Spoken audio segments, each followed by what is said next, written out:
Que teremos para falar do carnaval que está de volta aí nas ruas de todo o país depois de 2 anos com as restrições da pandemia. Agora o momento é de festa, alegria e muita paquera. Mas o grande problema é que muitos foliões esquecem da prevenção quando se relacionam com alguém. E os médicos alertam para a propagação das doenças sexuais. Nós vamos receber aqui para falar desse assunto agora a ginecologista Mariana Visa. Bom dia, doutora Mariana, seja bem-vinda. Bom dia, muito obrigada pelo convite. Doutora Mariana, qual é a dica principal para se proteger aí contra as doenças sexualmente transmissíveis? A camisinha continua sendo a única proteção ou é a melhor maneira de se proteger contra uma DST? A camisinha continua sendo uma grande maneira de prevenir doenças sexualmente transmissíveis, principalmente o HIV, que é a mais famosa, que teve uma epidemia muito grande no mundo, no país. E a gente também tem que pensar em diagnóstico e tratamento, porque ISTs, né, as infecções sexualmente transmissíveis, são um combo de muitas afecções ginecológicas, etc. Então, a gente tem que fazer diagnóstico e tratamento, porque muitas dessas infecções, se forem tratadas, não transmitem mais. A pergunta agora do Diogo Schelp. Doutora, uma das grandes questões no carnaval, né, um dos incômodos dos foliões é o uso de banheiros químicos, né? São muita gente, né, ali nos blocos, e os banheiros químicos, a prefeitura distribuiu, se não me engano, cerca de 28 mil banheiros químicos, vai distribuir, né, vai colocar nos locais, nos blocos ao longo do carnaval, pré-carnaval e pós-carnaval. Esses banheiros químicos também podem ser fontes de transmissão de algum tipo de doença, e qual é o cuidado de higiene que as pessoas podem tomar ao usá-los? Olha, não só os banheiros, né? Para a gente ter uma transmissão de uma infecção, claro que são várias, né? A gente está tentando generalizar aqui. Eu preciso de solução de continuidade. O que seria isso? Seria ter uma lesão e ter uma secreção para carregar. Entendeu? Então, o que seria essa secreção? A própria secreção de uma lesão ativa que poderia existir ali na região genital, ou então a secreção salivar, ou o espermatozoide, a secreção do esperma ali. Então, todas essas secreções, o sangue, né, que é o mais grave, podem transmitir alguma coisa. Então, claro que se tem uma lesão ativa e se eu tenho essa secreção, um vaso sanitário pode ser uma fonte de transmissão.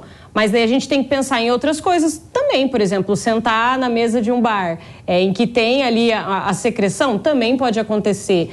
Trocar uma toalha íntima, também pode ter infecção. Quando a gente fala que uma doença é sexualmente transmissível, uma infecção é sexualmente transmissível, não é só pela relação sexual, é também por outros meios. Então, sobre esses outros meios, eu gostaria de também tratar, porque uma das principais preocupações é o HPV, né? Um simples beijo na boca, se houver algum machucado, já pode transmitir HPV, por exemplo? Lembrando que ele é uma das maiores causas de câncer de colo de útero, né?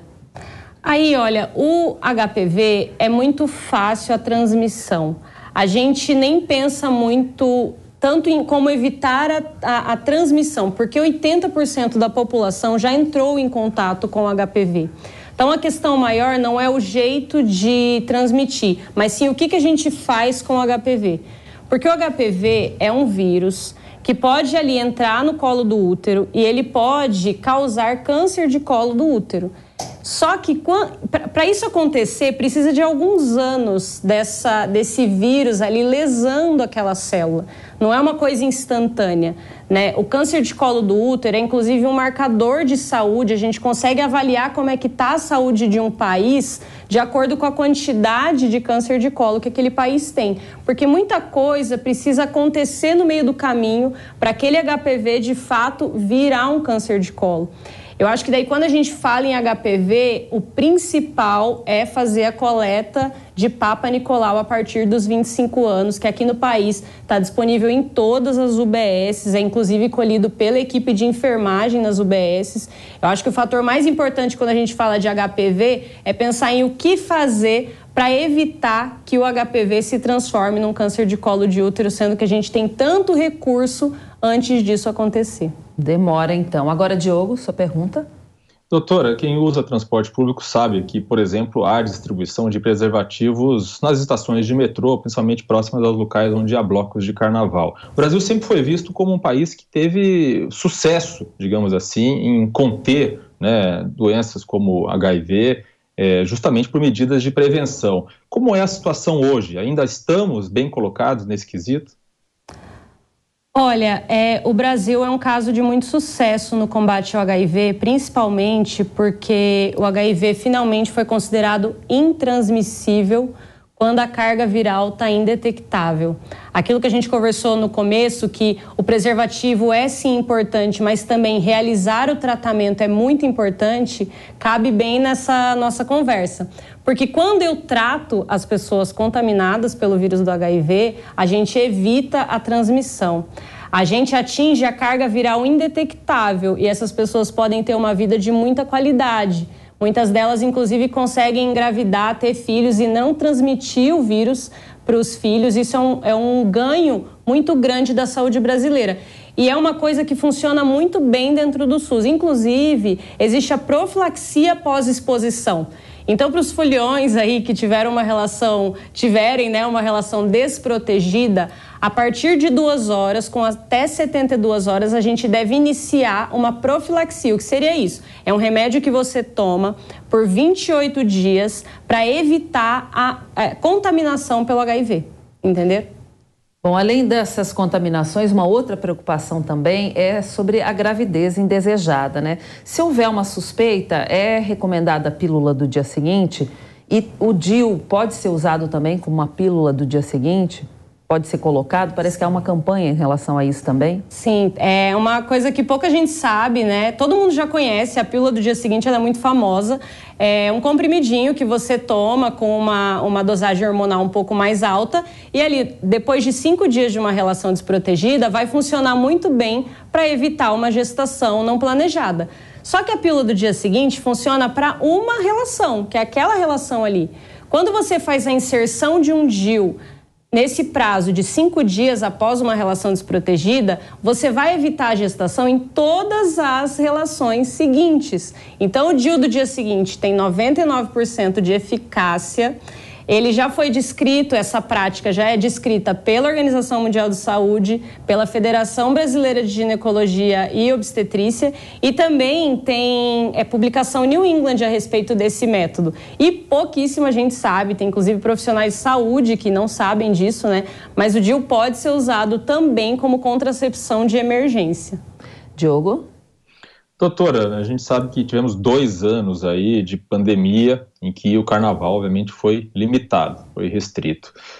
Agora que a gente está vendo as ruas lotadas, os blocos lotados, as pessoas podem se sentir seguras em relação a coronavírus, estando vacinadas, ou ainda há algum cuidado a ser tomado?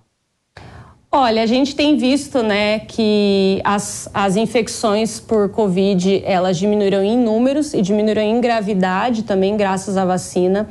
Eu acho que a gente tem que avaliar algumas questões. Por exemplo, quando você está dentro de um avião que é exigido ainda máscara, dentro do transporte público que é exigido máscara, você está com pessoas que estão de diferentes lugares compartilhando aquele mesmo ambiente, né? Dentro do avião ainda é pior, porque são outros países, então é muito mais fácil levar alguma coisa.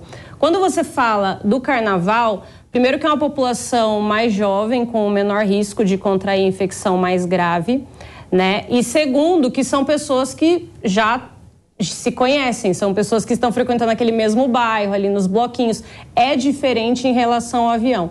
O risco existe, a gente sabe que o risco existe, mas se a gente tem órgãos competentes que estão autorizando, a população vai seguir essas recomendações. Doutora Mariana Visa, ginecologista, obrigada pela sua entrevista. Tem muito mais questões que a gente poderia abordar, que preocupam muita gente, mas o nosso tempo é curto, então a gente deixa para uma próxima conversa mais perguntas a serem feitas. Obrigada pela sua presença, um bom dia. Muito obrigada. Diogo volta com a gente mais tarde.